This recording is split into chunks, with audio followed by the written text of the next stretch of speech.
Good morning. This is the Elite motor that I just took off that kept tripping either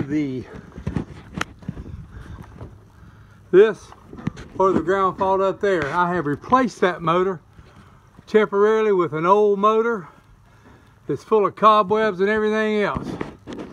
As you can see, this motor works just fine. It'll lift the boat up, it'll put it down, it doesn't trip anything. But I can go right here, I can click on this, and it immediately trips. This motor is bad.